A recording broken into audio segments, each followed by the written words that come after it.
ये कितने step in? 122 step in जी। थक गए हैं, साह भी चढ़ गई है। मैं बांधा पिया ते मैंने वापसी से लई हो जा। हाय हाय हाय अजन दस बहु घट स्टेप चढ़न टॉप ते वजन वास्ते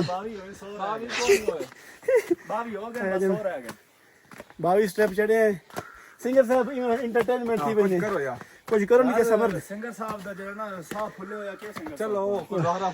चला गुजारा शुदारा हां असां ता चुन के यार बनाया शौका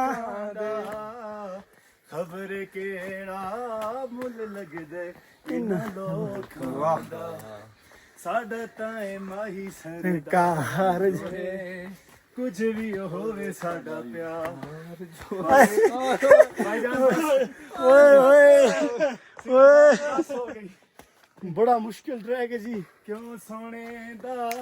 क्यों माये दा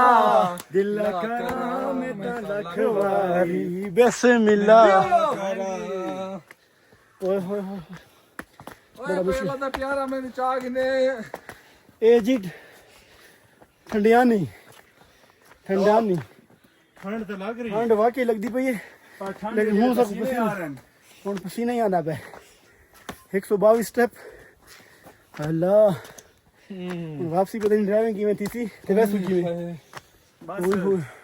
बस नहीं है 22 स्टेप एक साथ क्लियर करने बस ओ भाई 60 स्टेप हो गए तो 60 रह गए भाई और गेन थक लेकिन स्टेप मुक गए जी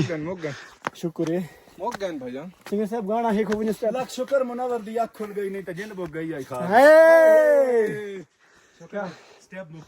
स्टेप मुमकिन जी सारा बंदा पीछे खड़ी गई है बंदा पीछे दिखा ओ भाईजान थक ओ गए होय होय होय ओए होए भाईजान के आखना जासोन असा ए आखना जासू अपना ध्यान रखा करो हां too much tough boss hi so much tough. It's a very tough time for us